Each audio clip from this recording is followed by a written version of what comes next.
Hey, what up, y'all? I have another update on the evil stepmom that enslaved the guy for 20 years. Let's get into it. Content is for educational purposes and for adults only. Viewer discretion advised. More details available in the description box.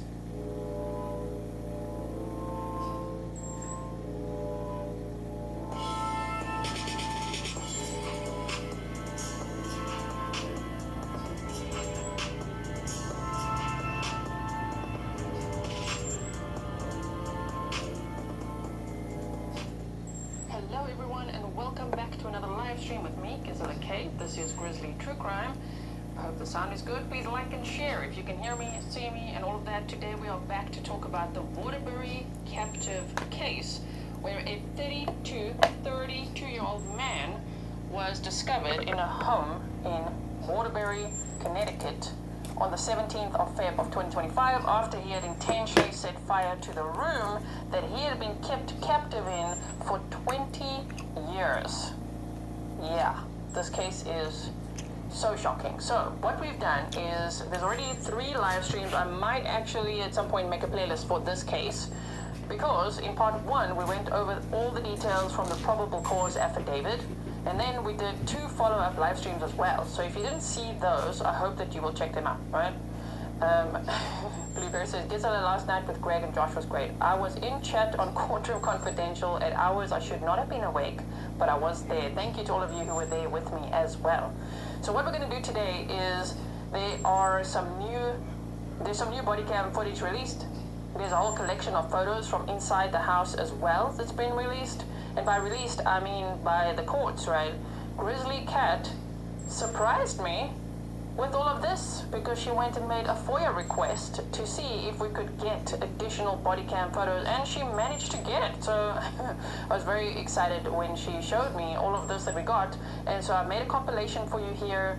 It is defluffed, okay, because there's a lot of body cam and it's just the cops like driving around, responding to the scene, not really saying anything. So I made sure to defluff it so that we could just see the points where they're actually speaking to the stepmother, the stepsister as well, or the half-sister of the victim as well. So, number 1, I have put the link to the GoFundMe in the description box for this victim, if you are interested in that. Secondly, I've also put Grizzly Cat's Buy Me a Coffee link very close to the top in the description box if you want to thank her for surprising us with things like this. So thank you, Grizzly Cat. And let me move myself over. Let's start with this. Okay, so we're gonna watch this body cam. This footage is actually 19 minutes, but about 6 minutes of it is already what we've seen in, I think it was part 2. Okay, so we don't have to watch that again because we already watched it. But the others is brand new. We haven't seen it before, so let's have a look at what they say. Are we ready, everyone? Welcome, everyone. There's Grizzly Cat. Welcome, Grizzly Cat. Thank you for... I like surprises like this. Okay, keep it up. I like it a lot. So let's have a look. Let me put the sound on for you here. And this would be, as you can see, the date on top, 2025-02-17. So the 17th of Feb of 2025 at 20:47. So it was just before 9 p.m. that evening. And if you're gonna ask questions about like why did he set the fire, how did he set the fire, and all of that, I would really recommend expanding the description box, reading the case background write-up, and go to part 1 and you will learn all the details. We have new body cam, new photos, and new documents as well. Okay, so let's start with the body cam.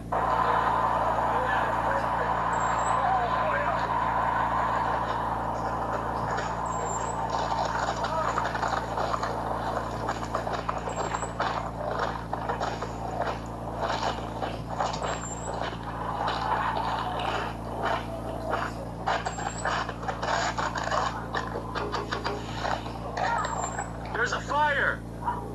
Yeah, get out! You gotta get out!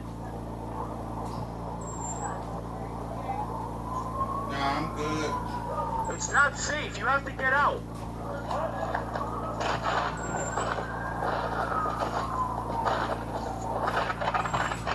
Sorry about that, y'all. I'm back.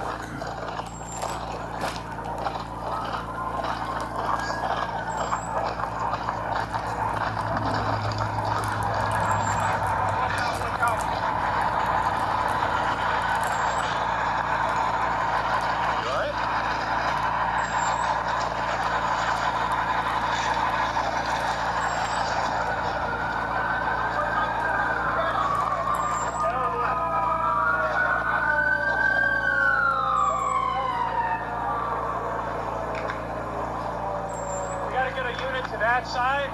And so, why don't you bring your car over on that side? Go all the way around. And we'll block and turn these guys around. Hey.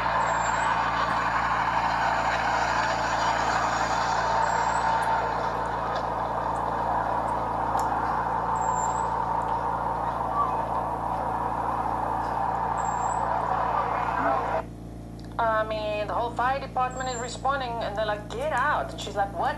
Get out of the house. There's a fire. What are you doing? She's like, okay. She's worried about her purse and obviously her animals. She's got dogs, cats, but she's not worried about the stepson. That's the problem. My wife does. Hey, shouldn't be here. They're pulling everybody out right now. Who are you? That's your wife? No, my wife's in the car. That's the mother-in-law. That's your mom? Yeah. Okay. All right. Listen, we gotta get you guys off the road. Go to the other side over there. Yeah, because we're gonna have trucks coming down. You gotta move. Okay? So when you get there, you can stay as far as you can, and we'll bring her over when we're done. Perfect. Perfect. Thank you.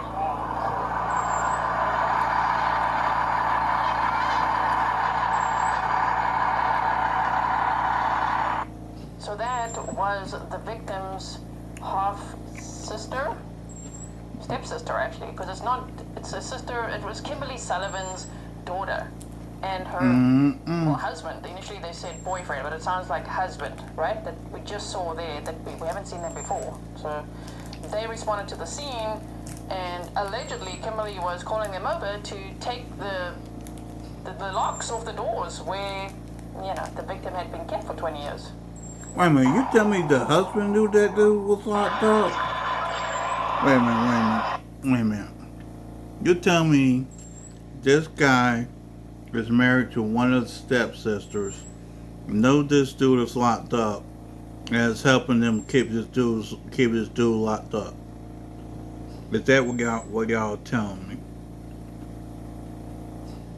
This is wild.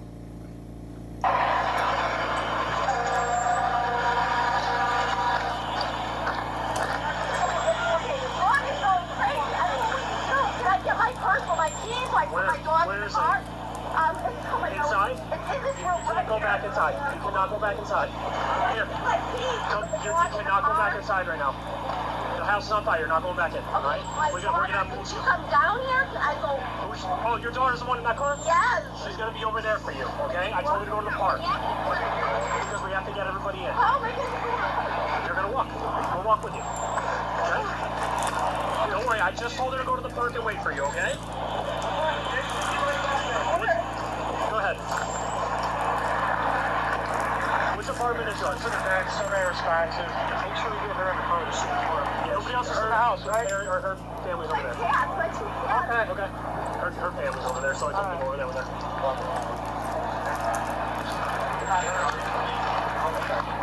Any idea what happened? She said something about. Has her daughters and son-in-law spoken up yet about what they knew? No. We haven't heard anything from them yet. I wonder if they will speak up. I wonder if they've also lawyered up, because the victim says that they knew. So that really sucks, obviously. But There's some because of the evil circumstances of the house, maybe Kimberly Sullivan was allegedly abusive to everyone. The victim himself, based on new documents, said that Kimberly was actually, she controlled his father too. So it might be a situation in the house, right? Anne said she's out on bond. Yeah, she is out on bond. It's just so frustrating. We saw one of the latest court hearings in the previous live stream. We also saw his biological mother and half-sister speak to the media. So if you didn't see that, it's all linked in the description box for you.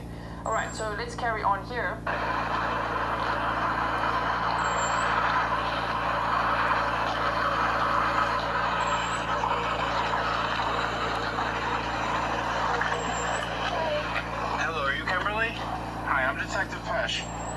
I investigate all the fires that happen in the city, so I just wanted to get an idea of what you know or what happened. When did he say that? He woke up and the TV was enslaved. Okay. Where was he when he said that to you? He didn't have a TV. Why? She lied to the police by saying, what? I don't know. He just said something about the TV and he was in his room and yeah, I don't really know, So she's lying to the police. And they will ask her, well, was he locked in his room? No, he wasn't. But he was. Well, because based on the locks, we'll see the photos, right? He was. There's multiple locks on the doors. He said over the years the locks had changed as well. He had broken out of the room at one point, and then they put plywood on Ooh, both sides. hold on. And Let me put get more the locks, slide one right. Sure, the way she should be There charged we with go. lying to the police as well. There we go. Get this sliding right. I guess he fell asleep, and I guess I don't know, smelled the smoke. So take me right to the beginning of when you know there's a fire or there's smoke. Cat. Smelled it. Okay, where were you? In bed. In bed? Where's your bed? Downstairs, upstairs? Upstairs, okay. You smelled it, so then what happened then? Then I guess he was sleeping, he passed out. Okay. But what did you do though, specifically? I was screaming for him. I was Okay. screaming, for him, and I was trying to go into the room, but it was just flames. So he came out of the room. He actually woke up and came out of the room. So when you saw him at first, he was sleeping? No, he was talking. Okay. But he said that he couldn't come out of the room because there were flames. Okay. And I was standing like back because I could see them. And I just come out. And he couldn't get out because of the flames? Right. I said, just come out. Just come out. Okay. Just come out. Did he run through him? Okay. Was the door locked in his room or no? Is it normally locked? No. Okay, it's normally open. Lies. And he has free reign to go out of there whenever he wants? Yeah. Okay. Does he have any Lying any to the mental challenges police. or anything? What is he? Okay, so they redacted that part, but they did say in the documents that she said he has a lot of problems, and she's taken him to psychiatrists before, but he's not diagnosed with anything. But that's also a lie. He has a lot of problems because he's a victim of hers. That's what she's accused of, keeping him captive for 20 years. But just so you know, they've redacted that part for the victim's privacy. I think he started the fire. We don't know yet, but that's why I'm asking. That's why I'm asking if there's a history of. Okay. So no, nothing like that in the past? No. Okay. So other than you, were you sleeping, you said, in your bed? Okay. You smell smoke, right? You get up, you go to his room, right? I'm screaming. Screaming, yeah. He must have been sleeping and just, I don't know. Okay. Didn't realize until it was actually happening. Yeah, okay. And you're telling him to get out of the room, because there's flames there. It was scared because of the... Yeah, I get that. And I said, just go through that, whatever, just come out of the room. Yeah. And where do you go at that point? We both went downstairs. So he was able to get out with you at that time? Okay. Okay. And I was trying to... The way she's like, oh yeah, everything was fine. You were able to get out. I mean, she's like, get out of there and wash your face. In the photo collection that you'll see, there's actually a towel in the bathroom, and that's the one covered in soot because they say that was her first priority. Like, holy crap, the fire department's coming. Wash your face. And he said that the victim had said, we'd previously gone over the PCA, right, that he collapsed at the top of the stairs from all the smoke inhalation, and she was like, get up, you gotta go wash your face. And then he made it down the stairs, and then he collapsed again. And then he decided, you know what, I'm not gonna get up now. They need to come and get me, because otherwise he was worried, what if he's standing with her, or what if they don't actually rescue him? He knew. He needs to just lie on the floor and Play wait for the dead. firefighters to come, right? Oh my word. Like, isn't this just so, it's just so infuriating, and her being like, where's my purse? And obviously the cat, so I'd also worry about the animals, but she doesn't worry about her stepson lying in the house when there's a fire, you know? So, wow. 911, and I was just so shaken. I just, give me a second. Yeah, no, absolutely. I get that.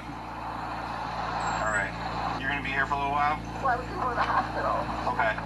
Is somebody with you? Who's with you? My daughter. Oh, okay. Husband. Oh, okay. Do they live at the house too? It's just you and your son? Okay. And you're going to go to the hospital? Okay. That's where my other daughter is. Oh, that's where she is? All right, I'm fine with that. He's at St. Mary's, right? Yeah. Okay. And that's where you're going to go now? Yeah. Okay. Okay. If I need to talk to you later, you don't have a problem talking to me, right? Okay. Thank you. Says he hasn't had a shower in over a year. Can you imagine imagine the shock and horror of these firefighters. In the previous live stream about this case, we had actually watched one of the firefighters' interviews, and he said a lot. In 8 minutes, he told us a lot, but he's just like, wow, he thought that the victim was 12 to 14 years old. Meanwhile, he's a 32-year-old man. 68 pounds at 5'9". Like, oh my goodness. So we'll read a little bit more in the documents as well today, because there's new documents. But can you imagine if they're like, what? Like, this is fire, and then they're carrying this guy out, and then they think he's a 12 to 14-year-old boy, and he tells them, like, I haven't had a shower in over a year. They see that his teeth are all rotten. He's completely emaciated. His hair is matted. He's in a terrible condition, and they're like, what is this? Like, what is happening, right? Shame. Oh my goodness. They won't forget this case. Definitely not.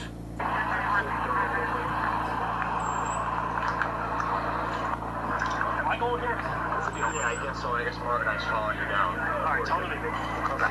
I'll tell Morgan. Alright, we're gonna go. I'll text you.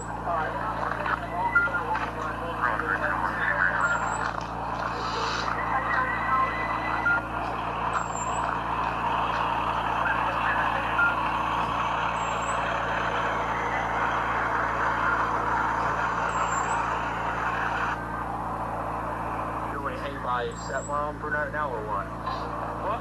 You want me to hang by stepmom for right now, or? Yeah, get her, I'll try to find out where the hell she is. Cause I just got she's here. waiting in a car down here. Okay. Get her, All of her info and everything? we already got all of her info. I just don't want her to fucking go anywhere. We don't have enough to really contain her. Yeah.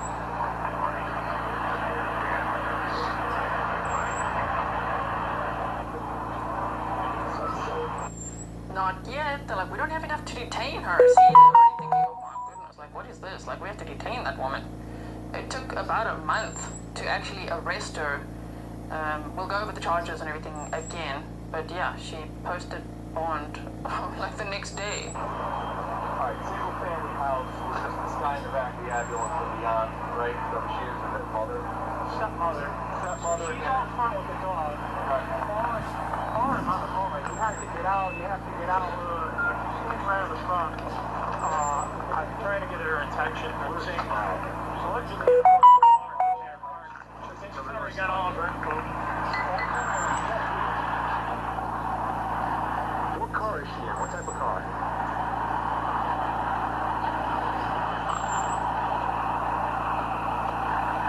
Well, the Acura sedan, okay. And her name is Kimberly? They were starting to put the puzzle pieces together, and imagine when they saw the house and took photographs, which we're going to see. So this was February 17th of 2025 on Blake Street in Waterbury, Connecticut, and she was arrested on March 12th of 2025. So it took some time, obviously, to do the investigation and figure out what are they going to charge her with. I wish they would add lying to the police. On top of it, maybe They will at should some point. have. But she was charged with first-degree assault, second-degree kidnapping, first-degree unlawful restraint, cruelty to persons, and first-degree reckless endangerment. Why does it look like that? Yeah, that's fine. With the sunlight.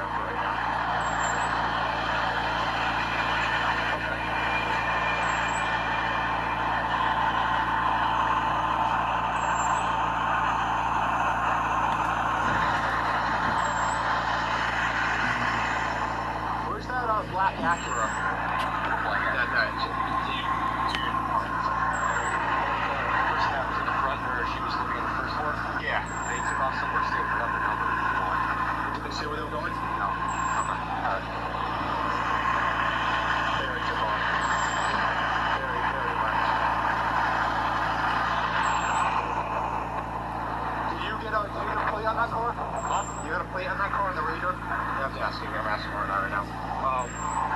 Somebody's coming to relieve you, and then you're going to the hospital with this car. You see, he rode down the ambulance. All right.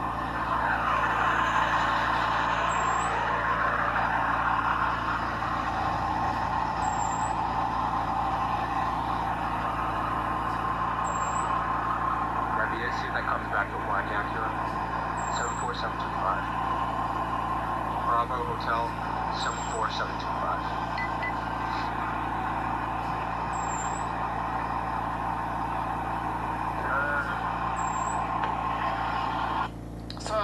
the most interesting bits in for you. So now, obviously, the police are just talking and they're looking, for Kimberly, and they're talking about what is happening here. TT Cross said, this only 25 minutes from me. Oh, wow. Thank you so much for your sticker.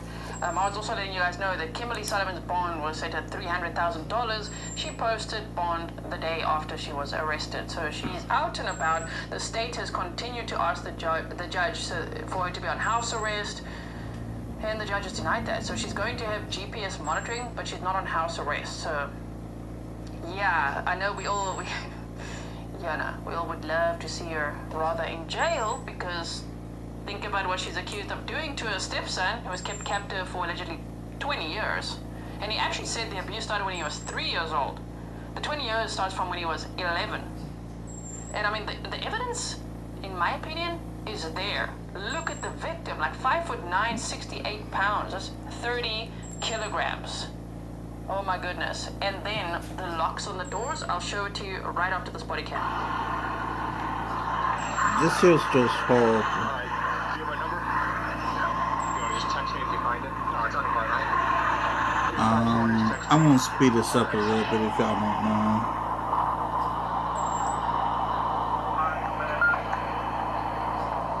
That Acura already took off. It was a black Acura. It already took off.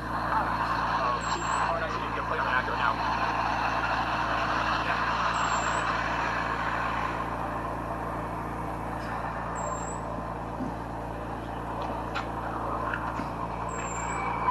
It's now currently playing in 1.5. I saw a local news story on this, and the doctor said he had a wicked sense of humor. Amazing. That is amazing.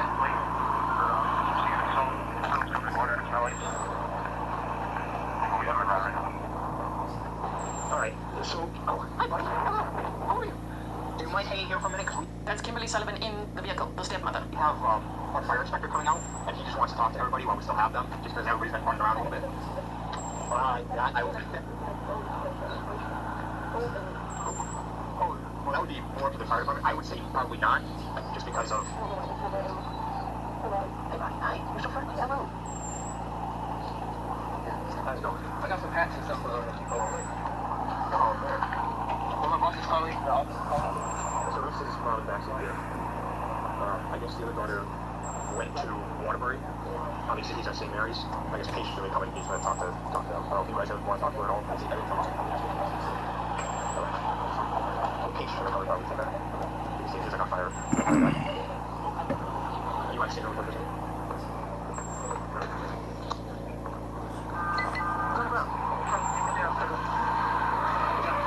Everybody's out or not? I have no idea. We just got here when they got here. Get out of the way. Guys, get out of the way for me then. We gotta get a unit to that side. It's a much bigger car over on that side. Just go all the way around. That can't get you here. I think that's what that initial footage we saw. Let's just keep going.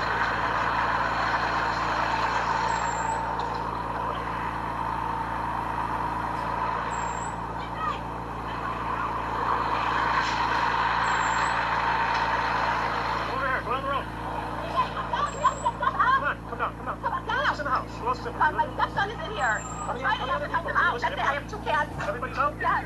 Oh, your stepson's still inside? Shut up, lady. Come on. With your lying ass.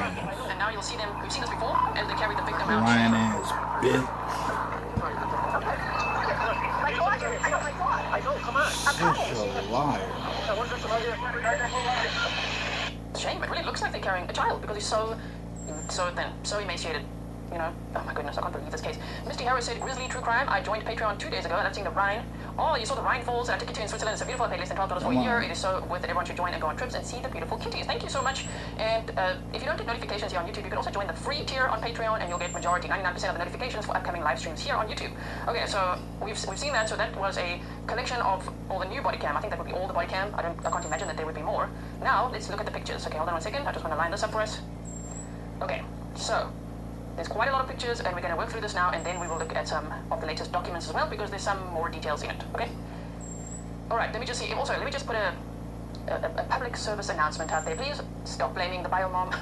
It's really not helpful, and should have. She really thought that he was going to have a better life with his dad, and was shocked to find out, oh, holy crap. Like, not only did she struggle with parental alienation from the dads of her children, Yeah, but she thought, okay, my son's going to have a much better life without me. She had thoughts of ending her own life and all of that, and she just thought he's better off without me, and then found out recently about this. I mean, that must be a shock, right? So be kind, and it's not the grisly way. We keep it grisly over here to not just like point fingers at everyone. It is terrible. Of course, we don't want this to happen to anyone else. If you see something, say something. We live by that. But I just, this things like this can happen, which is a scary thing in plain sight, you know? Some of the neighbors said, yeah, we saw him in the window sometimes. But they never saw him come outside. They never saw him like playing in the yard or going to school. His classmates were looking for him. They called DCF. The principal called DCF non-stop. And he's frustrated because like, nothing was done. It's like he just disappeared. And he said, this story will end up on Dateline because he thought that the victim would be buried in the backyard. And you know what? The documents say that his skin was so gray and he was so emaciated that he was really on death's doorstep. They said they thought he would die really soon. So I don't know what the plan was of the stepmother. You know, maybe she's surprised he survived so long as well, right? Yeah, for people who ask, where's the dad passed away in January of 2024. Okay, so here's a picture of the house. So this is part of now the Freedom of Information Act request, getting all these photos, so let's go through them. Some I'll go through faster than others because really they're self-explanatory, but we'll stop at the ones especially with the locks on the doors and things like that. So this is on Blake Street in Waterbury, Connecticut, and yeah, just for YouTube disclaimer, this is public record. No one's being doxxed, nothing's being shared that shouldn't be shared. It's public record in a criminal case, and this is shared from the courts and the police, and it's official information. Okay, so you can see they zoomed into this too, okay? Here is the inside of the house where the victim was kept, was upstairs in a very small room. It was almost like a room inside a room, is how it was described, right? Okay, so you saw the stairs. If you ever want to just pause and just look at some of these pictures, you can. I've also posted some to Patreon as well, if you want to. I didn't post too many there yet. Maybe I can add some more to that collection, because I want to go over them here with you. But yeah, there we can see that. This, I don't know if this is now upstairs or downstairs. They're not really in order, but I would assume that this would be Kimberly Sullivan's room, and I'm just assuming. At some point, it was Kimberly Sullivan, her husband, the victim's dad, Kimberly Sullivan and her husband's daughters, 2 daughters, and there was also a grandmother, and the victim says they all knew that he was locked up. And Kimberly was saying, well, he's naughty because he can't be trusted because he steals food all the time. And when he went to school, he was getting food from the garbage, he was drinking out of urinals just because he was so thirsty, and he couldn't reach the faucets apparently, and he was stealing the other kids' food. And so they called DCF, and there were complaints, and so Kimberly plucked him out of school, and then allegedly kept him in a locked room. And he was only allowed out for little bits of time to do chores in a day. Okay, so I just, if you see, I'm just thinking this could be her room. We don't know. As I say, it's not labeled that this is her room. It just seems like the nicest room in the house with a new bed. I don't know why Santa would still be there, right? I don't know. It's a bit late. Santa's there. Guitars, you know, she's doing her thing. Like, oh my god, maybe it's a guest room for all we know. But to see the house and look at all the dollies and all the things, and yeah, no, to think that she had a human being locked away for 20 years. I mean, that is so crazy. She gave him about 2 sandwiches a day, right? 2 sandwiches, he said, a day, and like a cup of water. Oh my goodness. So we have some here. I just want to see if I am missing something. AC said, yeah, gee, they are half-sisters. Yes, because it would be the same dad, different mom. So they are half-sisters, 2 of them that eventually moved out of the house. So even that, moving out of the house. But then you know he's locked up there. That's sad. That's sad. Okay, so let's keep going here. There's another angle there. Obviously, some of this would be after the fire damage. She has another room. Clearly, she loves Marilyn Monroe. And this is Lazy Days with a cat. And there's more dollies over here. And I don't know what to say, these roses. And just a very pink room. Just everything looks okay, you know? Shame. I just can't imagine, like, thinking that there's someone else, that there's a guy locked in a room, and they just go about their lives. Like, how do you, like, relax? How do people get like this? How do you relax and, like, watch TV and, I don't know what, paint your nails and put on your jewelry and go out and about? That's just horrific. Okay, so this is obviously the kitchen. Kiwi said, I'm a nurse and he will have organ failure and he may never recover from this. The contractures will take months to heal after surgeries and physical therapy, poor fella. Yeah, I hope he does recover from this. I hope it's it's such an amazing survival story already. I'm rooting for him, right? Yeah, the dad was also wheelchair bound. I don't know for how long. So there's that as well. So it was easier then, I would say, to control the dad, right? Because the victim says that the stepmother controlled his dad as well. So other family members also said that. Anyway, so especially if he was wheelchair bound, a lot of people speculate, what if she killed him? I don't think so. I'm not speculating it. All I can say is that she had him immediately cremated according to a family member and didn't have any funeral services for him or anything. So that's interesting. It's her husband who died. Like, what the hell? Gina said, thank you for staying up crazy hours to be here with us. Well, right now it's only 8:30 in the evening. Thank you so much for being here. This cup says hot stuff, and you can just see the kitchen. I'm just pausing a little bit so that you can see that. The downstairs area, the bathroom, and yeah, you know when we see more pictures of the bathroom, the first thing I look for is where's that freaking pencil wing liner that blue that she just makes straight up. Okay, so this is what I mean. Look here, if you're just like chilling over here, here's the dog food tray, and you know, like, are you putting on the TV and just kicking back while someone else is in the house starving and deprived of everything? Deprived of education, obviously basic human rights, deprived of food and water, even cold drinks and nutrition and mental stimulation, just friends, anything and everything you can think of. What the hell? quite a dirty bathroom. A lot of makeup going on. A lot of makeup marks going on. Right? Oh my goodness. So, okay, we keep going. I'm just gonna go a little bit faster here now. There's not just the cat food as well, but like, you know, when we've seen these abuse cases, when the victim is so starved, and then you see the kitchen just stocked, there's like peanut butter, and I don't know what those canned goods are, and there's like coffee pods, and just a fridge full of food. I mean, it's just so horrific, so sad, right? Okay, let's see what you guys are saying. Joe Ellie said life is hard enough, and Charlie said, ew. Yeah, then he said dog lived a great life, but not the human. So sad. Okay, let's keep going here. We're gonna get to the locks. I wonder what this bear is saying. You know, this little bear, huh? It's got a cardboard sign. What is it saying? Say to us something. So this, I mean, for the cats again, I don't know whose room this is. Originally, Kimberly's 2 daughters lived in the house, but they're all grown up and had moved out. So shame. Look at these stairs. Oh my goodness. So this is where when the victim describes that he had collapsed at the top of the stairs from the smoke inhalation, and she was like, get up, get up, get up. You need to go and wash your face. And then he collapsed at the bottom of the stairs again after washing his face. He did actually wash his face, right? Peggy says, how could a judge with any conscience let this woman go free after seeing pictures of this man? I don't know. Maybe it's just a legal procedure, but it just sucks, you know? It sucks that she's out and about. Okay. So, okay, so this is a wall, you can see. Again, I'm not an expert on the layout of this house. I'm just looking at the photos with you. So if you have any insights to share, or if you notice something, let us know in the chat. Also, let us know in the comments below, especially if you're watching the replay, right? Okay, so there's another room. Now, if you think about this, this is another room, right? So we've seen a few rooms already. They look like the master bedroom and at least 2 other rooms based on the bedding. And they did say in that probable cause affidavit that we read that at least 2 of the rooms were mostly empty. And I would describe this one as mostly empty, but there's like her daughters had moved out, her husband had died. So why? That's like such a rhetorical question because he's an abuse victim. But why keep him locked up like that? There were other rooms empty or just unoccupied for him to stay in. So yeah, here's one of them. You can see all the fire, the smoke and fire damage and all of that. Oh my word. So here already you can see, look at the lock. They describe the locks as well. So this would be looking in probably to the room. Well, there's the pink wall, so maybe it would be this way. But no, it would be locked from the outside. So it's probably here looking in there. Yeah, that would be correct. Going in here would be the room that he was kept in. But it was almost like a storage area inside of a room. Right? My goodness. And he said there were different locks over the years. She changed the locks quite a bit. Yeah, so here's some of it. And you can see here's a book. This is Titan on it. Here is a classic cars poster. He said in the PCA they initially said he got about 4 books a year. But in new documents, they said that he said he only got a couple of new books over the 20 years. My goodness, can you imagine? Sure. A lot of this now looks very dirty, but it would be from the fire damage, right? The smoke and the ashes and the fire damage and the water to put the fire out, right? Mm. Yeah, Gerda says, can you imagine what she had to say to him to put so much fear to be abused for so long? This poor man. And they did ask him, the firefighters and the police said, but why did you never run away? And he just said, she said, I'm still trying to get over the fact that this guy's half sisters got married, and their husbands knew that this dude was in the house.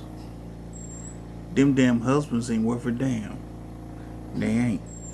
It would be the end of it. Like, he will die if he tries to escape, if he leaves. So he was extremely fearful that something would happen to him. Or, and I mean, how can he trust the outside if he's hardly ever been outside, right? And he has some memories. He said once he went to the zoo when he was a child, before all this locking up, before age 11. He went to the zoo, he went to the beach, and he went to like a dump site with his dad. And that's some of the memories he keeps in one Halloween memory. Shame. My goodness, to think of being locked in this space for 20 years. Can you imagine? I mean, we can't imagine. So, trigger warning, it might be upsetting for some to view how this victim was kept for 20 years. Remember, the condition of the room is obviously slightly different now with all the smoke damage, the water that they had sprayed to put the fire out, and the fire damage. LL said judgment of the biomom comes from people using rational thought to try and explain an irrational situation. We have to assume that she did the best she could. I agree. Exactly. Okay. So there as well, you can see just the size of it, and they said in the documents it had an angled ceiling, which made it feel even more cramped. Oh goodness. So this would be the room that he was kept in. Sure. And to set a fire in this room, he knew, look man, this is the only way I'm going to escape this.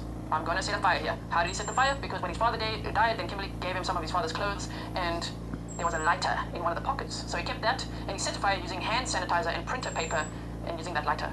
And he got that fire going, and he knew, I've got to really get this going. This has to be a big fire for the spy department to come out and rescue him. But he knew there was a risk that he would die. And initially, in some of the reports, shame, they actually said that he told the police that he wanted to pass away because he couldn't take this anymore.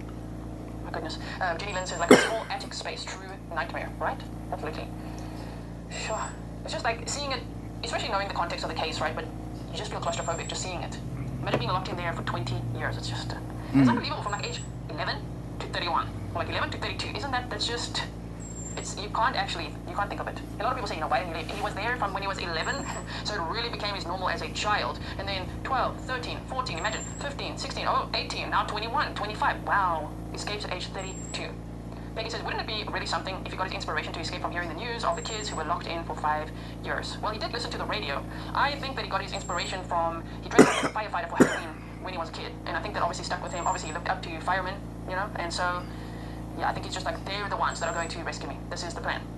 Peggy, thank you so much. So, okay, we can see this room over here. That's why it does look like a room inside of a room based on this frame and whatever's going on over here, because this is the door that was then locked, right? Okay, so let's keep going like this. Sure, because the radio that he could listen to wasn't inside of the small space that he was kept in. It was just outside the door. And he said sometimes the stepmom would let him change the channel, right? But he listened to the radio, and that's how he kept track of time. That's how he knew even what year it was, or how old he was. Mia said so his windows were boarded up to definitely a prison. They weren't boarded up, and now they were after the fire, but they weren't initially boarded up. So that's why neighbors could see him sometimes just staring out the window. He said he would count the cars, he would sometimes wave at people. So, and some of the neighbors, we did three live streams so far, right? So go and check those out, because we looked at lots of clips of the neighbors and things, and they just said, whoa, like sometimes they just saw like this little boy in the window, and then they thought, did I imagine that? Was there literally a little boy in the window? But it was a grown man, just so emaciated. And they wondered to themselves, but yeah, sometimes they did see him in the window. Okay, so we've got this as well. Thank you so much for being here, everyone. I really appreciate it. It's horrible to look at all of this alone. It's a really, really disturbing case, right? Hypnotized Lobster says, it's nice to see you. Hypnotized Lobster, you said this house is listed as a 4-bedroom, 1-bath, 1,790 square feet, built in 1886. Thank you so much for that information. Wow. So 4 bedrooms, and she has to put him in a storage area. Nice. My goodness. I mean, here's a full bathroom, another one, because we saw a different one earlier. So here's a bathroom as well. He said he hadn't showered in over a year. So why? Like, here's the bathroom. This is such cruelty, you know? Just Just the stuff piled here. worst. He had to, people are going to ask, trigger warning. He had to go to the toilet. He had to go number 2 on newspaper and roll it up, and when he was let out to do his chores, he would put that in the trash. That's what he said. And she gave him so little water, but he would keep some of it, even though he was so thirsty, so dehydrated, he would keep some of it so that he could wash himself a little bit, because he didn't shower in over a year. That's how his life was in there. And he had to, like, pee into, like, a bottle with, like, a straw system that went outside and all of that as well. So we read that in the PCA, which is in the first episode where we covered this case. So even here, I think this is now one of the half-sisters' rooms, you know, but they'd moved out. They had moved out. Here's pictures of the locks now. Now we can see, you know. So, yeah, good luck to her for being like, I didn't. He was free to roam. He could just roam around and do what he wanted. Yeah, right. Can't wait for this trial. Tanya said, thank you for bringing attention to this poor man's case. Thank you so much for being here. So here as well, we can see some blocks. Here's another room. This is what they mean by largely empty. There's like one of those portable closets. There's a guitar. I mean, there's just stuff lying around. Like, one would think, this mother, right? Ugh, I ain't even calling her mother. Okay? Empty nest a little bit, because her daughters are out the house. Her husband has died. There's one person in the house, apparently, right? Because they said the 2 daughters had moved out. Okay? And you want to keep him? You hate him so much? You want to keep him in a storage area? A room inside a room instead of letting him have a room, play the guitar? It's just, you can't. Here's like here's a deluxe foot bath and shelves and, again, largely empty room that he could have had. Oh my goodness. So, see, these are now boarded up windows, but they weren't boarded up before, right? Okay. So there we go as well. Some of them I won't have much to say about it because they are self-explanatory, so feel free to chip in there. Tyne Tinet 719 said, do you know if she had a job? She worked at JCPenney's for a while. She did have a job. She worked in retail, and some of her former colleagues came forward, and yeah, they don't have nice things to say about her. This is the towel that he used, the victim used when after the fire, and he collapsed at the top of the stairs, and then she's like, get up, go wash your face. Because, right, that's the priority, right? Wash your face. Someone, where the fire department's coming. They can't see it like that. So, what? This is the towel that he apparently used, based on what the documents say, to wash his face. Shame. So they're like, they're marking that. Yeah, these firefighters, man, and then the detectives must have really been like, what on earth has gone on in here? And thankfully, this victim survived to tell his story. So I've been locked in there since I was 11 years old.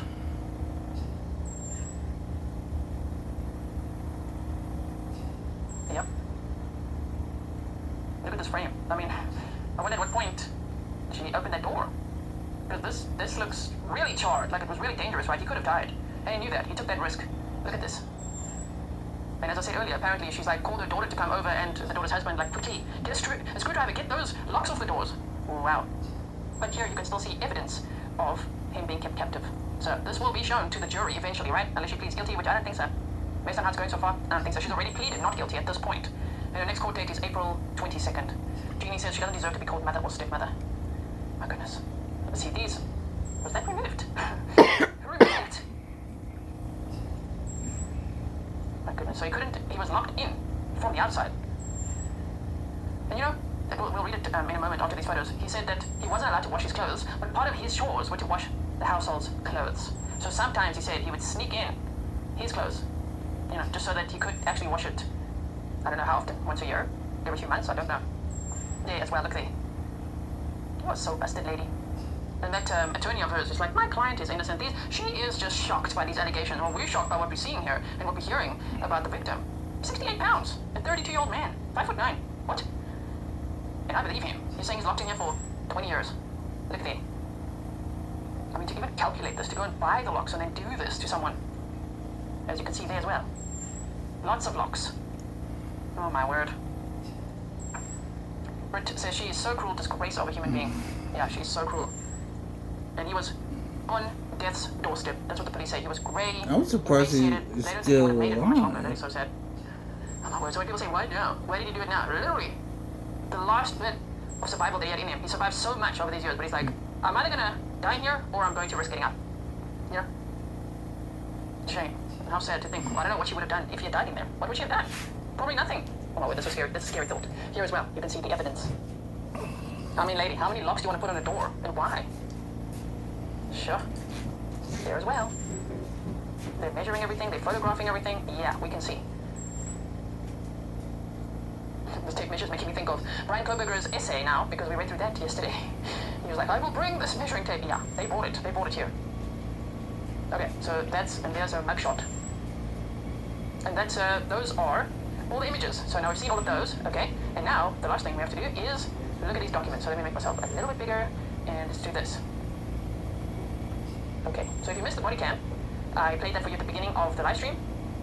There's some new body cam that we saw, and for me the most shocking was when she's like, where's my purse? Where's my purse? Like, that's what you're worried about right now?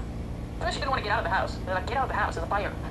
And she's like, my cats are in there, which fine, concerned about the cats, but no mention of the stepson. You're just worried about your cats and your purse. That's it.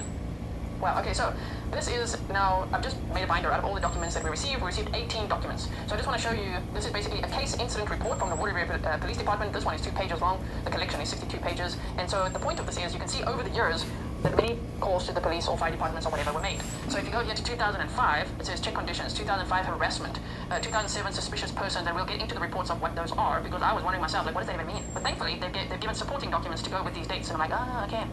Right, so larceny, criminal mischief, suspicious persons 2013, domestic 2018, medical, look at medical 2019 and 2020, medical assistance, there's 3 of them there as well. There's the fire, 17th of Feb of 2025, and everything after that is from that investigation. Yeah, there's one more for above here it says harassment, police information, harassment, check conditions. Okay, so we've looked at that. You can just see a collection of those. If you want to pause to read, of course you can. Now let's quickly go here.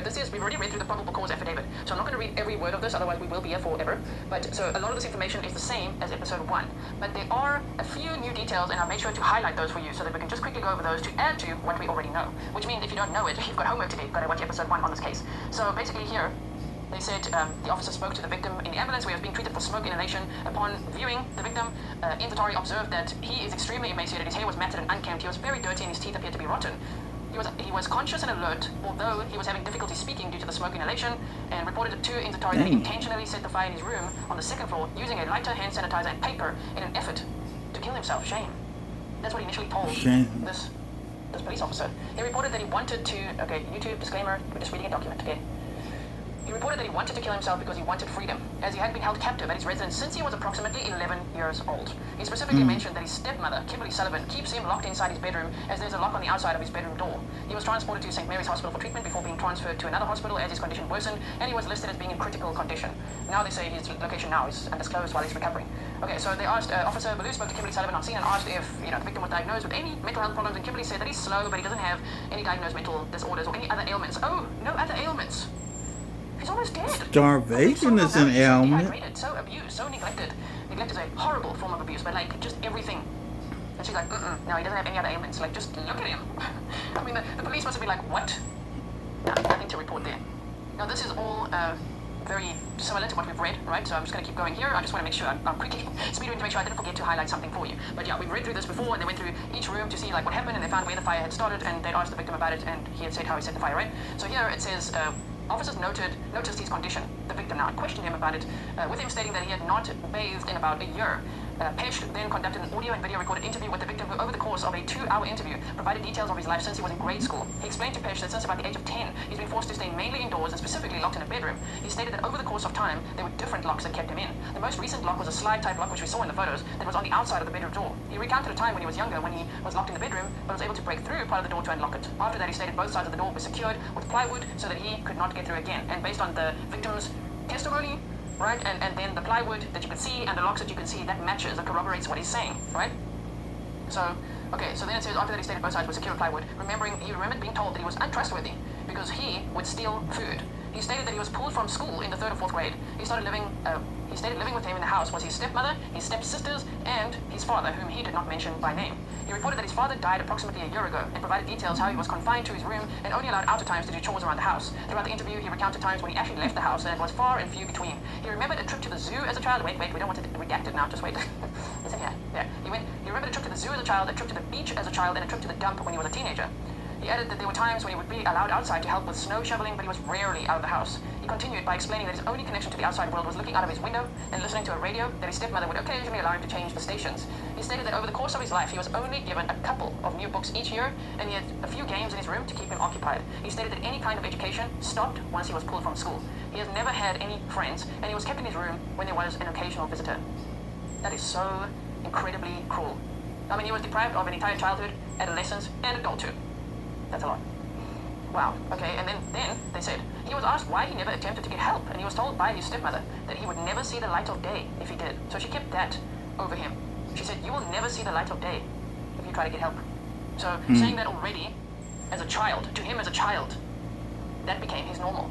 That fear doesn't just suddenly go away, and it got worse over time, because when he broke through and went to the kitchen and grabbed food, she slapped him through the face, according to what he said in the previous documents as well, and then the punishment got worse. Then he got locked in for longer, he got less water, he got less food. He said he got less and less food over time as well.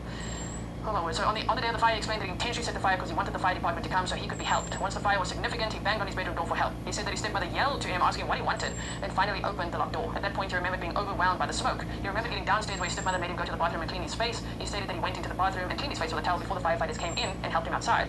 During the interview, Pesh photographed his physical condition, and it's clear that he's severely emaciated and in horrific physical health and condition. Pesh took photos of the victim's mouth, and it's obvious that his teeth and mouth are in full decay. He explained that he had not seen a dentist or a doctor in over 20 years. He stated that when he was sick, because people asked us last time, what about if he got like a cold flu when he was sick, what happened then? He said when he was sick, his stepmother would only give him aspirin. He stated that, or added that sometimes when he eats, pieces of his teeth will break off. When asked about the rest of the family, he stated when his father was alive, he went along with how he was treated, as his stepmother also controlled him. He stated that his 2 stepsisters are aware of his treatment as well, but they are treated differently than him, as they are his stepmother's children, but they don't live in the house anymore. Oh my. Wow, Jen says this is the first time. Is this the first time you ever heard of this case? Yeah, then buckle up, trigger warning. It's absolutely horrendous. This is about a 32-year-old man who was rescued on February 17th of 2025 after intentionally setting a fire in this little room that he was kept in for 20 years. 32 years old. 68 pounds, 5'9". So that's what we are doing if you're only joining now. Welcome to all 5,334 of you. Thank you for being here and following this case with me. We've been following it from the beginning, from when, she got arrested, because that's when it really broke in the media, and oh my goodness, it just gets worse and worse. The more we have access to, the more body cam we see, the more photos we see, the more we see her in court. Oh my goodness. I really want justice for this victim. And her being out and about, just with some GPS monitoring, and she can move freely in the state, is just unacceptable. That just makes me so angry. So, okay, so we've read this before, so I'm just going to the highlighted bits here. They said, I'm going to describe his physical condition, so trigger warning for that. It could be upsetting for some to hear it, especially if you yourself have experienced severe neglect, abuse, starvation, things like that, right? Chloe said, real life Cinderella, the wicked stepmom and 2 sisters, right? So here they said, based on observations from the interviews conducted of the victim and discussion, these Afghans had with Detective Pesh, it was clear that there was severe malnourishment. He appeared to be approximately 5'8" to 5'10" and appears to weigh 70 to 80 pounds at the most. It's clear there's tremendous muscle loss and muscle deterioration, as well as his bones and joints are visible in numerous locations. The muscles in his face are sunken, and the muscles in his clavicle area are sunken to the point of almost non-existence. His muscle structure appears to be in contracted state from the malnourishment, specifically his hands. His legs are bowed, and it appears that he's unable to stand up straight. His skin color appears to be graying. His total physical condition resembles one at the point at the end of their life. Wait a minute.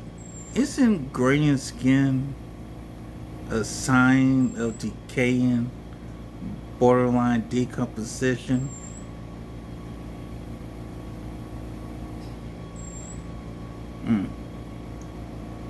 Like, he was so close to no longer being alive. So I can understand why he was like, I'm going to take this risk. I'm going to start this fire. You know, it's taking control of the situation as best as he could in that condition, with no energy, no hydration, no nothing. That was so clever of him what he did, you know. I really think it's an incredible survival story. I'm really rooting for him, and just how he survived even mentally over the years. How he had a dictionary and taught himself all the words. You know, he was studying that, and he was reading the couple of books that he got, listening to the radio, keeping track of time. Susie Q said there's no defense. Stepmom claims it wasn't her. Yeah, they want to blame it on the dad. Blame it on the dead guy. And maybe the dead guy, he's got some responsibility, but he's no longer here. And even the victim himself said, no, it's that stepmother. She did it. He's not even blaming his dad. He's like, well, the dad went along with it because she controlled him too. Right? So Susie said, why wouldn't you call 911 when he weighs that much? Such a liar. Yeah, exactly. She said he had no other ailments, remember? No, nothing wrong with him. She said it's just a little slow. Like, wow. Okay, so we've already read through all of this, so if you feel like you're missing out, go watch part 1. Here they also talk about the uncle, Kurt Sullivan, responded to the CIB to speak to detectives about the victim. Kurt is an uncle to the victim and was the brother of the victim's father, Craig Sullivan. And the victim had mentioned Kurt during the interview with Detective Pesh as someone that he remembers coming to the house multiple times every year around Christmas. He believed that he may have last seen Kurt around 2008. Kurt reported that prior to visiting him in the hospital on 2/26/25, he had not physically seen him since approximately 2004 or 2005. Kurt described a strained familial relationship with Craig due to his relationship with Kimberly, the stepmother. Kurt stated that Craig was very mild and meek-mannered, and that Kimberly was very controlling towards him, and that he allowed it. Kurt stated that when he was around the family once a year on Christmas Eve, when they would visit him from 2002, Kurt stated that when he was around the family once a year, when they would visit him from around 2002 to 5, Kurt stated the victim was really small and skinny, but it was within reason for his age. He added that he seemed a little mentally delayed in speaking with him and talked to Kimberly about it, but she reported that she believed that the victim had lead poisoning from the old house. So already way back then, when the victim was a child and the uncle was concerned, then the stepmother had stories to tell. Like, nah, don't worry, it's from lead poisoning from the other house. Okay, Kurt stated that his family lost touch over the years with him as they weren't invited back after 2005, and that he wasn't involved with them for several years. Kurt stated that his brother died in January of 2024, and that he attempted to be involved in making arrangements with Kimberly, but she made all the decisions to have him cremated and not have any services against his wishes. That is a red flag. Just like, nope, instant cremation, done. I can see why some people are like, oh, they speculate all sorts about that, and we don't know. And I'm just like, At that time, Kurt stated that he had attempted to make contact with the victim, but Kimberly wouldn't allow it. Kurt stated that he then came up with a plan to make contact with the victim by making up a story that Craig had left a gift for him prior to his death in an effort to meet with him. He stated that Kimberly asked him to leave the gift on the front steps of the house and would not allow him access to meet with the victim. Kurt stated that although the behavior was concerning, he did not call the police for further investigation. Kurt further reported that approximately 10 years earlier, he looked into hiring a private investigator regarding the matter but never followed through with it. Okay, so if you have a gut feel about something, call for a welfare check rather. If you see something, say something. If you're worried about something, rather do it, because I think that Kurt had a gut feel about things. He had some data as well, some evidence to go on, and I can't imagine how it feels now knowing, well damn, yeah, I should have called the police, right? That he was spot on with what he was thinking, what's going on. Yeah, you guys are all like, I'm getting Jessica Krzyzewski vibes, like Fizine. Because the dad was like incapacitated, he was in a wheelchair, Kimberly was the one, taking care of him, like what is going on? He didn't make his own smoothies, right? Oh my word. Very worried about how the dad died. Who knows? Also, because in some of these reports, it doesn't say who, but somebody in the house was choking on chips. They said choking on chips, and the police were called, and Kimberly said, no, don't worry, I'm doing CPR, and it just sounds a little sus. Like, how long was the person choking on chips? I don't know. I don't know the context of that story, but interesting. Crime Credit says trust your gut. Yes, absolutely. Okay, so let's keep going here. So we've already read that before. Let's keep going like this and see some of these reports, shall we? So at least we go through them a little faster here. This is from 2/28/2025, and they're just saying that they've got the towel, the soil towel, from the suit, wooden door with fire damage, and wooden door frame with fire damage. Okay, so we've seen that. This one is from, and they're not in any particular order right now because I just quickly made a binder here for us. This one is from 11/16 of 2007, Waterbury Police Department. Remember at the beginning we saw a whole list of when the police was called to the house? Okay, so that one was from 2007, and if we go down here, it explains it to us. It says, now here we get some more red flags. Are we ready for some more familial red flags? Okay, so dispatched to 2 Blake Street for a suspicious white male hiding in the rear yard complaint. The complainant, Kim Sullivan, stated that when she returned home this morning, she saw a large male in her backyard that she did not recognize, and upon entering her rear yard, the same male ran from the property, which caused her concern to call the police. Upon this officer's arrival, the officer located the male the complainant described, and he was identified as Michael Andrews. This is all public record. Mr. Andrews was brought back to the residence of the complainant, and Mrs. Sullivan stated that she knows Michael, and he's living with her mom on Altar Street, but she doesn't know why he ran away from her and caused this disturbance. Michael stated that he came over to Kim's house to speak with her, but when she realized that he scared her by standing in her rear yard, he fled to avoid an argument. Mrs. Sullivan then stated that she did not wish to press charges and wishes to withdraw her complaint. I advised her that this report would be filed, but this time no further investigation would be completed. What? Later they talk about this Michael guy as Kimberly's mother's boyfriend. But what is he doing? So Kimberly says she knows Michael, he's living with her mom. She doesn't know the wording. She doesn't know why he ran away from her. What? Ran away from? Listen, Michael, if you're out there, reach out. What was going on here? My email is grizzlytruecrime@gmail.com if anyone would like to send me information. I keep all my sources anonymous. This one is from 2013, okay? 11/06/2013. And so if we go down here, it tells us a few things. Hold on. It said on 11/6/13 at 20:30 hours, I received a complaint of larceny. I spoke to the complainant, Kimberly Sullivan, who approached me while on routine patrol. Sullivan stated that on Thursday, October 24th, she ordered a black Sony camcorder with its SIM card for $285 from Finger Hut and was delivered to her home at 2 Blake Street and left on her porch on Wednesday, October 30th at 15:08 hours, according to the package tracking. Sullivan said she left the house for only 20 minutes, arriving home at 15:20 hours, and did not find her package. Sullivan stated she did not see the incident occur and does not suspect anyone to be involved. So is this like an insurance claim? Because that's all I'm getting from it, like, oh. So you bought one and then you made a police report so that you could give it to the insurance to get another one, so you could sell it, or what? What's happening here? And I'm only speculating. This sounds sus to me, to be like, okay, it's gone for 20 minutes, no one else is involved. She didn't find her package. Sullivan said she did not see the incident occur, does not suspect anyone. Like, how do you not suspect anyone to be involved if you had the camcorder there and now it's missing? Somebody's involved. Maybe she means someone she knows. Sullivan was unable to provide a model or serial number for the camcorder, and I told her if she's able to provide this information to follow up with Detective Bureau, and that a report of this incident will be made with a copy to be forwarded to the Detective Bureau, 2013. Okay, let's keep going here. This is now, hold on 1 second. This is also the same address, of course. This is all from the house where the victim escaped, right? So 2 Blake Street, which is public record, just letting YouTube know we're not sharing any addresses or anything that we are not allowed to be sharing because they can be very sensitive with that. So, let's quickly just get the chat going again. Sometimes when there's a lot of people in chat, it crashes. If it crashes for you, refresh your feed. Okay, so this is from, let's go down here. This says, look at the date here, 31st of the 10th, so 10/31/20. So in 2020, I don't know who this person is. I don't know who that person is. That's not the victim's name. The victim's name is out there on social media, but I follow what the court says, what the police say, and they say they're not sharing the name of the victim to respect his privacy, of course. And so this says, female caller, not compliant with questions, states CPR is in progress. Okay, and then possibly not breathing, 50-year-old male, is it? 50-year-old male, I think it's, but his name is Craig, so I don't know who Tim is. Is Craig's middle name Tim or something? I don't know if it was her husband, but she is not compliant with questions, says 50-year-old male, possibly not breathing, and then it says here, awake and breathing, and then the party was choking on chips, no further police assistance needed. Okay, this one, if we look at this, is from 2005. This is a DCF report, as you can see here, and it says on 4/01/05 at 17:10 hours, this unit was dispatched to check the condition of the victim. And this is 2005, you guys. 2025, he escapes. So this is at the beginning of the lockup situation, the beginning of when he was pulled out of school as a child. How scary is that? So, sure, to be seeing this now in 2025, oh my goodness, right? Oh, Kim, okay, that makes sense. Kim, someone says it's a typo, it should be Kim. Are you sure? Kim, wait, that was in 2020. She's 56 now, could be. So was Kim choking on, no, but it said male. Wait, sorry, I just want to check, we want to get it right. This is 50-year-old male, so I don't think so. It says male, right? Look there, 50-year-old male, possibly not breathing. Huh? So there could be a Tim. So we don't know if it's a typo. It could be a typo, but maybe it isn't. Okay, so look at this DCF report again. Okay, 17:10, this unit was dispatched to check on the condition of, now, the victim, 2 Blake Street. And some is redacted over here. DCF received a telephone call from school children, unidentified, who used to go to school with this victim. They told that something must have happened to him, that he may have died because he's been out of school for so long.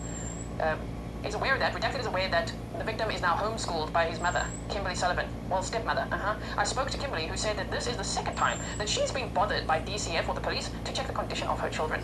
Oh, bothered. Sharon, thank you. You said Kim was reporting it. Now I'm with you.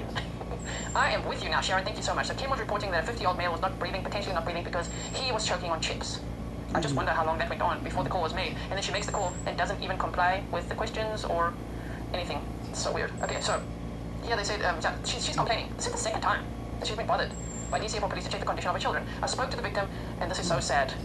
He appeared to be healthy and happy, and the victim told police that DCF came to the house around 2004 and 5, and that Kimberly Sullivan told him, you'll be happy, you'll say everything is fine, otherwise you'll be in big trouble. And so DCF said he appeared to be healthy and happy. The residence appeared normal and lived in. I advised Sullivan and the victim this report would be written and kept on file at headquarters.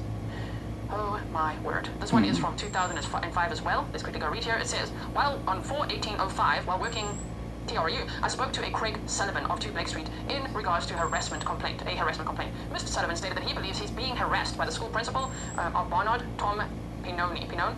He believes Mr. Pinone placed several calls to different agencies attempting to have his family investigated. He has no proof or evidence proving Mr. Sullivan is responsible. This is also sad because the principal, we watched his interview, and in the previous episode I linked his full 19-minute interview in the description box, and that was your homework, right? So you'll watch it if you didn't yet, because to see his frustration, to be like, I literally was calling the police and DCF all the time. I knew something was wrong and nobody was doing anything about it. He was so upset, but here we see the evidence of that he really did. And that Mr. Sullivan is like, this principal is harassing us. And so after DCF had actually looked into this, because people were calling, they were worried, well, the poor victim got locked away. This one is from 07. It says male ran through her yard and is behind her garage. This one is from 2013. Let's quickly see what it is. It says com cancelled, call has to go to work, will call back when she's home. Says a camcorder arrived through the mail, but it was too big for the mailbox and somebody took it off her porch. Okay. Can't get that dark in your camera, or is it Best black? True Crime channel on YouTube with GE. Thank you so much. Okay, sorry if you're hearing the ambulance or noise outside, right? Okay, so Oh, Lord, that was it's a from black from the 2013, window. the camcorder story. And then this one is still from that one and says com cancelled, has to go to work, and you know that really it arrived through the mail, it was too big for the mailbox and somebody took it. You mean the company took it back because they couldn't put it in the mailbox to deliver later? You went home at the time? Or what? What's happening? This one is also from 12/10/2013.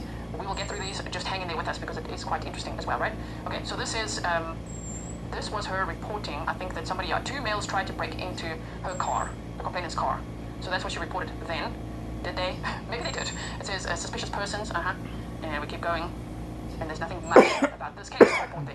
So she describes the 2 males, one Hispanic male and one black male with a hat, ball top, walking towards the avenue and trying to steal her car, basically. Okay, I'll try to redact this one a bit because they do mention the sister, but the sister is an adult now, so just for YouTube's purposes, this is public record. This is how the courts and the police released it, and we are allowed to read it, okay? But I tried to redact some of it. So this is, and wait, this was from incident date, if we just go there, the 26th of March of 2016, right? Upon arrival, I spoke to the complainant, and that was actually one of Kimberly's daughters. Oh, no. I spoke to the complainant. It was one of Kimberly's daughter's boyfriends, ex-boyfriends. So it said, I spoke to the complainant, and their surname is Dawkins. Dawkins stated that his ex-girlfriend, identified as, and her mother, identified as Kimberly Sullivan, have been harassing or stalking him for the last 2 days.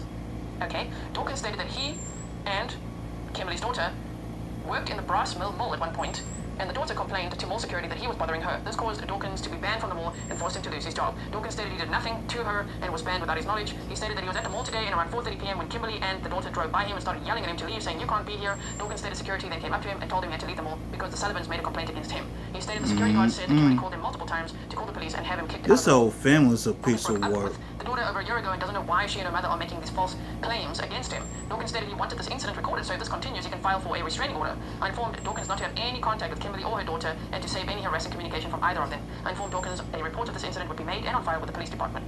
Wow, so, okay, so there's that. So he's saying that it's false allegations. I don't know any more than that. This is about a car crash type incident, so I'm just going to go forward because I want to try to keep it interesting for you, for the case. So as you can see, there's lots and lots of documents like this. This one is from 2018, and it says the officer was dispatched to a 911 hang-up complaint, which was later found out to be a domestic complaint. Upon my arrival, I spoke with the complainant or homeowner, Kimberly Sullivan. Kimberly stated she dialed 911 by accident because she was previously having a verbal disagreement with her husband, which was Craig S. Sullivan.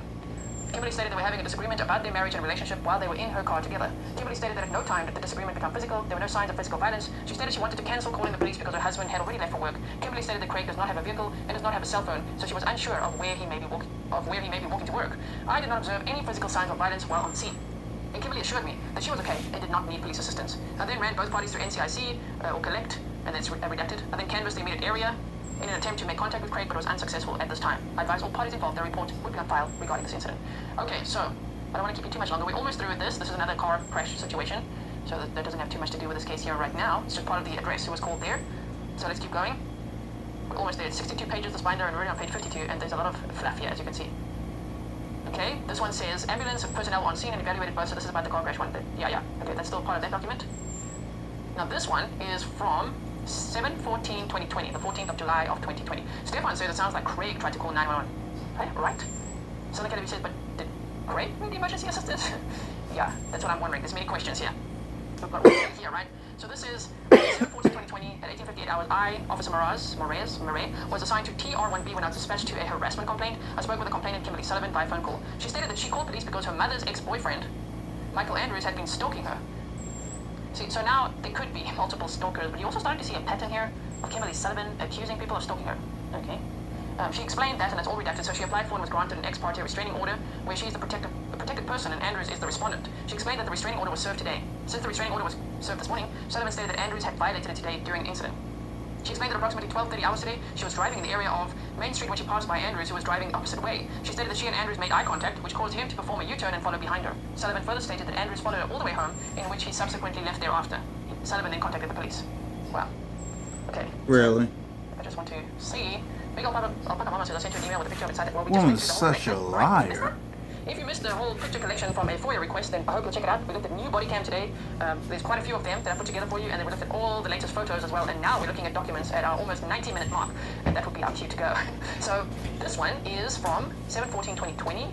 I just want to see what this one's about again. Yeah, this is still about the restraining order against her mother's ex-boyfriend. And she's like, I don't know why you ran away from my mother. It's just weird. There's a lot we don't know here. It says Sullivan was informed of Andrew's denial of stalking allegations. Sullivan was given a copy of the case number and was informed that report would be on file. Okay, strange stuff, right? And then this is 7/14/2020. This is Kim reported that Michael Andrew violated the order by following her in the car. Same incident as we going through this here. And this one is from 9/01/2024. Officer Capra and I, Officer Beecham, responded to. Upon arrival, officer spoke with redacted, who stated that she was okay, but had a mini panic attack because of a verbal argument that she had with brother-in-law. She stated that the brother-in-law told her that she could not come over to see her sister, and that when she got upset, and that's when she got upset. The sister stated that she is not on any medications for any health issues. I did not observe her to have any visible injury while speaking with her. She stated she was fine and refused medical attention. She was advised to avoid going back to her sister's residence to prevent any further incident. This is one of the victim's stepsisters, right? I did not want to provide her brother-in-law's name or sister's information. Okay, I attempted multiple times to make contact with the complainant, Kimberly Sullivan, via cell phone and to obtain the brother-in-law and sister's name, but was unsuccessful. She's very non-compliant. Kimberly Sullivan, right, from this pattern that we're seeing here. On 2/17/2025, this is the fire incident, and that's where this case has come to light, and what has happened in this house, right? So here they are just advising about the victim, and that he advised that he used hand sanitizer and a piece of paper to light the fire. So that's what we have, everyone. That is what we have. Okay, so let's just see. Here it says Detective Pesh was notified of the incident and responded to the scene based on the victim attempting to take his own life. A police request for emergency examination form was completed. The fire marshal was also notified and responded to the scene to conduct his investigation. All parties involved were advised that this report would be on file and forwarded to the Detective Bureau. Okay, so there we go, everyone. We have worked our way through all the new, voluminous amount of information. Body cam footage, photo exhibits, and lots of documents. 18 new documents. So I hope that the topic is very grim, so it's not about enjoying the topic, but I hope that you enjoyed your time here with me as we discuss this case and continue to deep dive it. All the links that you need for part 1, 2, and 3 are in the description box, as well as the Buy Me a Coffee link for Grizzly Cat. Thank you, Grizzly Cat, for assisting me to obtain this. That was great. And also, there's a link to the victim's GoFundMe in the description box as well, which I believe the police organized for him. So, for all the education, he's going to education, therapy, all the things related to his health, to get his health back. Apparently, dentists have offered to, fix his teeth up for free. It's amazing. Like, doctors and dentists are coming forward and saying they will help out with pleasure. So I'm so glad that he's surrounded, by love and support. I'm glad to hear that his uncle was able to speak to him, which they said was on the 26th of Feb. The fire incident was on the 17th, so it was about a week later. And I do hope that at some point he reunites with his biological mother and his half-sister from her side as well, because I think that would just be amazing. Right? I know people feel differently about that, but I really hope so. I'm really rooting for him, and I think he's amazing. He's an honorary Grizzly. The way that he survived is just incredible. Not many people would survive that, and definitely not for that long. He actually made it for 20 years in this condition. That's amazing. Copper Horse is 410k. Thank you, everyone. Oh my goodness. So now we have 410k, okay? 410,000 Grizzlies. Thank you so much, everyone. I really appreciate all your support. Remember, supporting means liking, sharing, commenting, subscribing. Those are all free ways to support the channel. Thanks for all the stickers and the coffees and the PayPals and all the things, and for joining Patreon, where you get behind-the-scenes content, and also becoming a member. Thank you, everyone. I really appreciate it, and I will most certainly see you soon. If you missed yesterday's live stream, we did a deep dive on the Idaho case with all the latest documents. That's a lot. And then after that, I actually published a video. So if you missed that notification, yeah, that's about Stefan Stearns losing big time in court. The judge, yeah, he denied his motion. So go and check that out if you didn't see it yet. All right, everyone. Till next time, stay safe. That's it.